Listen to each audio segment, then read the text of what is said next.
She's incredible. I actually just went to go see her like a few weeks ago at the Greek, and I had like the best time ever. So I'm so excited to talk to her. We are going to be doing our ACL, our Austin City Limits performances are going to be like airing back to back. So we're so excited for that.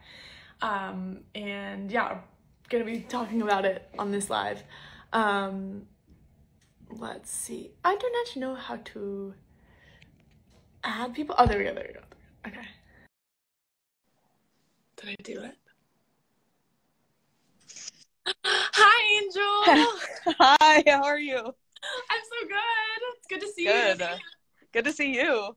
I was just saying, I went to your concert at the Greek like a few weeks ago, and I got one of those like punish him, dump him shirts, and I've been searching high and low in my room because I wanted to wear it for the live, but I couldn't find it. Know that I want it, and I wear it. Oh, that's so rad. Yeah, that was a fun show. I don't know, LA's weird. Like, LA's your hometown, right? Yeah, yours too. Didn't you grow up in Pasadena? Yeah. Wow, it's like the best. Yeah, totally. Yeah, it's just weird to play LA and look out and see like your mom like, right there, you know. But yeah, so fun. The best. Greek is like my favorite venue to like watch shows too. But it's Me like too.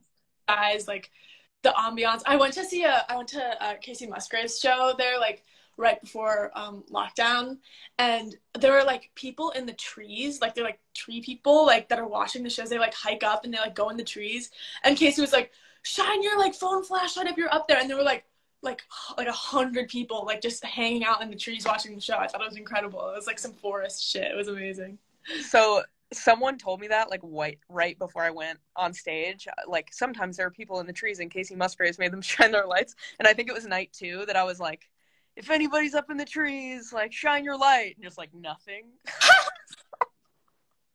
I'd like to think that maybe people like are too scared to get in the trees. Like if it's safety that you're concerned about, but like, come on, guys. Like it just like fell flat. It was so so fun. Oh my God. Yeah, but it does seem very dangerous to like climb up that high. Like I don't know, but yeah. incredible. I used to see there's a festival in Golden Gate Park that I really like called Hardly Strictly Bluegrass, but it's like totally allowed to go in the trees, and I'd watch shows from the tree, but very safe. Love that. Yeah, so rad. I have never actually been on tour, so I've never like, done the whole thing, but do you have any like advice, or what's your like experience with it? Well, I'm so excited for you because like getting to travel and stuff is great, but getting to travel because of that like makes everything more fun. Like if you go on vacation and like you get kind of depressed or whatever, like it's so much worse. Like if you're depressed on tour, you're surrounded by people who are like, you get to be with all your friends, and it's like work. Right. So then the magical moments are like so much better, and the sad moments are weirdly so much better because you're like, I don't know, like I have such a great friend group of people who are like, I know it's hard to miss your dog and stuff. But yeah, my advice is like FaceTime your pets, like call your mom. Like I don't know, it's just like it's okay if there are times that feel a little bit harder, but like mostly it's the best thing ever. I don't know, I think that would be my advice, but I feel like you already know that because that's kind of like music in general. Sure. Yeah, I'm definitely gonna drag my mom to go on that tour with me. Yes, totally. What dog do you have? What'd you say? What kind of dog do you have? Oh, I have a black pug dog. Her name is Maxine. I think she's the best. I wish I could take her on tour. Like, I think just kind of, pandemic rules have been a little weird with like flying with dogs, and I didn't want to put her through that. But one of these days. That'd be so cute. I want to get a dog so bad. I really want to foster a dog. That's my like New Year's resolution, is to foster a dog, to like see if I can handle it and then maybe adopt. But you'll fall in love. Like you'll 1,000% end up adopting that dog. I'm positive. Did you ever play ACL before this time that we're just like that's airing tonight? No, I had been to that venue before, and I think I'd opened for someone at the Moody before, but never like my own show and never the festival. But yeah, how was your ACL experience? Had you been to Texas before? I've been to Texas before, but never to Austin, and it was such an incredible city. You can just like feel how rich the music culture is there. Like you just like go to Totally. like any cafe and there's like some super mega talented person just like playing guitar and playing like these beautiful country songs. So it was so fun, and obviously like that stage has like so much history, and you're just like sitting in the dressing room like looking at these pictures of like Dolly Parton and like all these like insane like iconic stars. So that felt like really momentous, and it was really fun. Like I said, I've never really gotten the chance to play shows very often, just because I kind of like came out during lockdown, and so it's a real treat to sort of get to interact with people. And yeah, what about Oh, you? what a wild experience. Like I don't know. I mean, I don't know if you were like creative at all during the pandemic. I feel like we might have talked about this before, but like, did you find, were you able to like write or anything, or was it just kind of a whirlwind of like press and stuff? Yeah, no, I wrote my entire album like kind of over the pandemic, That's, like, oh but my like gosh. found out my house had and bored, and I like wrote a song almost like every day of the lockdown. Just like, so I mean most of them were terrible, but like just like it's like such a nice outlet, and it's like just something to do like when you're alone, and it makes you feel so much like less alone. So yeah, that's what I did. Were you able to sort of be creative, or was it kind of just like a restful time? I mean, it wasn't a restful time. Like, this is what I did for the pandemic. Like, I was like, that's, that's what, like, I probably wrote like one half of a song. I started eating like vegan cheese by itself. What's your vegan preference? I have like opinions. Um, is there like, is it called like VO Life? Okay. There's one. It's like, I don't know. I can only think of like the containers, but the is it called like the Miyokos? I'm gonna get all these names wrong. That one's good. All good, all good. I have to try. I don't What? really. My favorite is like the shredded Daya stuff. Even though Oh they, yeah, classic. I love it. A classic. I feel like they're getting better at like artisan Sure. shit too. You know, like, but yeah, Daya, I might have broken up with only because it's on like it's a tour go to, so I've probably like overdosed on Daya Sure. in my life. But What you're like tour like rider, like what do you eat every day on tour? our rider looks kind of like a church basement. I think it's like hummus, baguette, like Yes. no alcohol, just because we're square, like not because it's a rule, just because we're all like kombucha and stuff. What about you? Sort of the same thing. I like sometimes I'll put like Sour Patch Kids on my rider because my album's called like Sour, and they're like, oh, we like want to like cater to her. But like anytime I eat like 3 Sour Patch Kids, my immune system just like goes completely like in the tank. It's just like sugar. It just sometimes like when you're working so much, just like does not like mesh well. Totally. But I love a key lime LaCroix, not lime, but key lime, and the like flaxseed crackers and The Marys? Like, the Mary's Gone crackers. Yes, my favorite. Yes. Yeah. Best. But yeah, I don't know. Just Yo, have you ever tried bitchin sauce? no, what's that? Oh, it's so good. It's like because you do kind of get burnt out on hummus, I feel like, on tour because it's everywhere. So bitchin sauce is like it's like I think it's like almond base. It's kind of hard to describe, but it's almost it tastes like queso or something. But obviously it's vegan and it's just it really is so good. The bitchin sauce, but I think I've tried like the little like almond cheese dip sauce, and it's amazing. I had like a Yeah. Yeah. Anyway, are you doing anything for the holidays? Keeping it real classic, you know, like family and stuff. Yeah, just I love stuff and I love giving stuff to people I love. So that's my favorite part about it is like planning Love. presents for my friends. It's the best. I like just realized today, I'm like, oh my God, it's December 3rd and Christmas is in like 3 weeks, like, and I have nothing planned. Totally. You have nothing planned or no presents planned? I'm like, oh God, I have to like go shopping this weekend. Fun. Yeah. Well, yeah, avoid the Grove, obviously, you know. Yeah.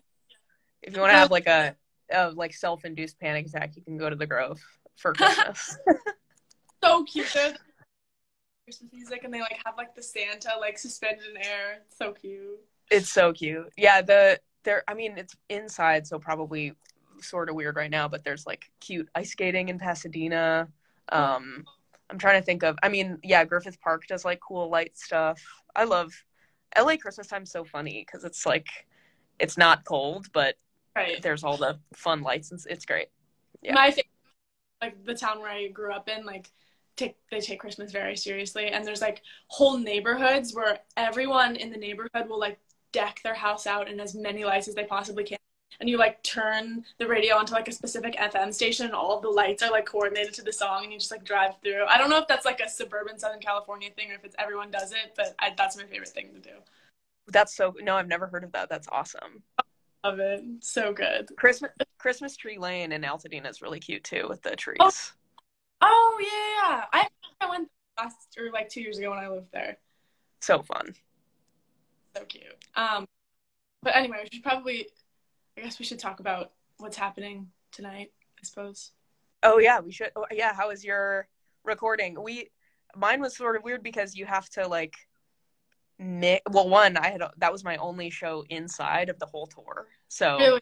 It was, yeah, which was wild, but you have to, for the sound quality to be good, you have to like mix it pretty quiet. Right. So it kind of was like, yeah, you know, you probably felt like this on SNL too, but like mostly you're hearing monitors, but it was like, yeah, it was so cool. But then you forget there's a camera. How was your show? Totally. Oh my God. Were you so nervous to do SNL? I literally like was freaking, I've never freaked out so hard as I did like 30 minutes before I had to go on. It was the scariest thing in the whole world. Yeah, well, it reminded me of having a nightmare, you know, where you're like having a scary dream and you can't scream in it. Totally. Like I'm like, I don't know if I can make noise with my face right now. But it was also, that was cool for me because I hadn't played to people at all at that point. So even just having like a couple cast members and like camera people around was so like, it felt realer than any other live show. But being able to in your brain be like, these are millions of people was really hard. So freaky. And also there's like all of these like incredible people that you've like looked up to your whole life on the walls, and you're like, oh my God, that's incredible. Terrifying. Yeah. Terrifying. It's also like so late. I remember just sometimes when I get like really overtired, I like feel like I'm like hallucinating or something like that, and that's what the entire night felt like. I was like, this is a dream. This is like some fever dream. Totally. I think what's fun about ACL is that like for SNL, like I feel like your nerves wear off like 30 seconds before your song is over, and for ACL, like you have a chance to be like, you're fine. It's a show.